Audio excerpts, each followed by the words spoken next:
Hello friends, দেখো নতুন ছাদে আজকে পরের দিনে উঠে গেছিলাম সকালবেলায়।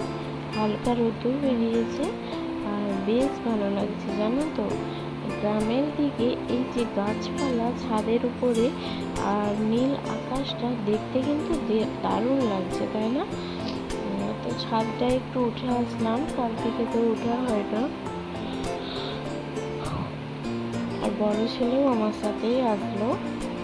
তারপর নিচে চলে এলাম আর কি। ছাদে তো দাঁড়িয়ে থাকলে হবে না, মায়ের তো টুকটাক কাজও করে দিতে হবে, বলো। গেলাম, গিয়ে এবার এই যে সব মুড়ি টুড়ি খাওয়া দাওয়া করে আর আমরা সবজি কাটতে বসেছি এখানে, আমি বোন দুজনে মিলে। আর দেখো, বাবা একটা শিং মাছ কিনে এনেছিল, তো সেটাই এখন মা কাটবে। কীভাবে এটাকে কেটে নিল মা মেরে। আমরা কিন্তু এটাকে হাতে করে ধরতেই ভয় পাই। তো এই যে ছেলেটা ছুটে ভয়ে আমার কাছে চলে এসছে। তারপর মা এটাকে কেটে নিল, কেটে ধুয়ে পরিষ্কার করে নিল। ওর আবার পেটে একটু ডিমও হয়ে গেছিলো, জানো তো। এসব মাছ তো আর দেখাই যায় না, তাই না? আর বাজারে আসলেও ফেলতে দেয় না একদম। বাজারে আসতে না আসতেই যে ক্যামেরা দেখেও তুলে নেয়। তো এটা দিয়ে একটা ওই পাতলা যে ঝোল, সেটাই হবে লাউ শাক দিয়ে, যেটা খেতে সবাই খুব ভালোবাসে। তো তারপর একটু গরুগুলোর কাছে আমাদের আসলাম।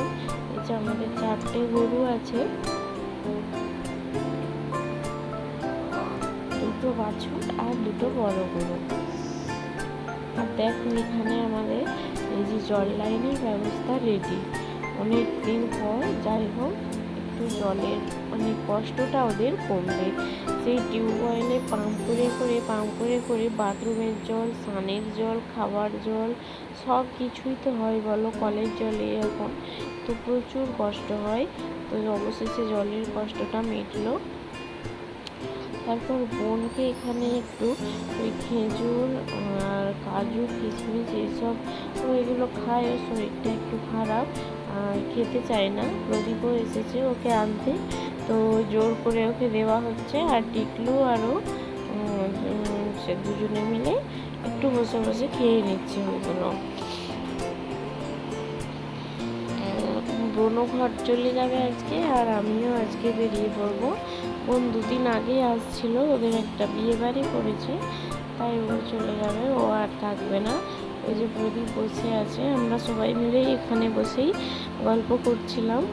আর বেশ ভালো লাগে, অনেক দিন পর পর দেখা হয় তো একটু গল্প গুজব আড্ডা।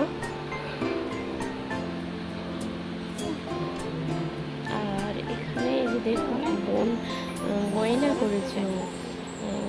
তো আমি ওকে এটাই বলছিলাম যে এখন সোনার এত দাম, তোরা এখনো সোনা করছিস, সোনার গয়না বানাচ্ছিস, এটাই বলাবলি করছিলাম আর হাসছিলাম আমরা সবাই মিলে।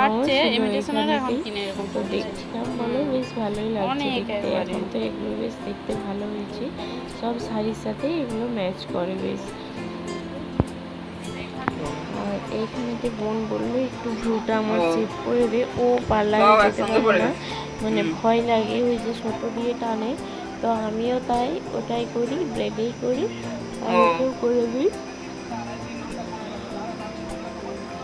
তাইকেও করে দিলাম। আর আমার এখানে আবার চুলের একটু কাটিং করে দেখাচ্ছিল বোনেরা, এইসবই হচ্ছিল। আর দেখো এখানে মা খুশি, এই যে বেবি হয়েছে 2টো।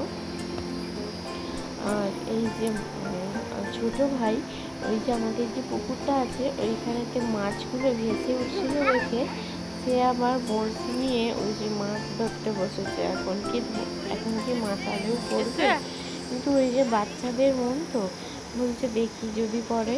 আর আমরাও ওইখানটাতেই সবাই দাঁড়িয়েছিলাম। আর দেখো এই যে ফলগুলো যেন বারবারই দেখতে ইচ্ছে করছে, কারণ অনেক দিন থেকেই তো এই জায়গাটায় কলের জলের কষ্ট। পাম্প করে জল উঠতে চায় না। এই গ্রীষ্মকালে তোমরা বিশ্বাস করবে নাকি জানি না, কিন্তু পাম্প করাই যায় না, পাম্প এত শক্ত হয়ে যায়। আর জলও উঠতে চায় না, এত কষ্ট। সেইভাবে জল তুলে বলো তো, বাথরুমের জল, খাওয়ার জল, সব কিছু, তাহলে কতটা কষ্ট হবে। আর বোন এই যে বেরিয়ে পড়েছে, আলতা একটু পড়ছে, ওই যে ও, আর আমিও পরে নিয়েছি। মায়ের সাথে মুড়ি খাচ্ছি। আমরাও বেরিয়ে পড়লাম বাড়িতে। তো চলো আমরা এখন বাড়ি যাই। আমি বাড়ি যেতে যেতে তোমরা আমার চ্যানেলটিকে ঝটপট করে সাবস্ক্রাইব করে দাও। আর দেখা হচ্ছে আরও একটি নতুন ভিডিওতে। বাই।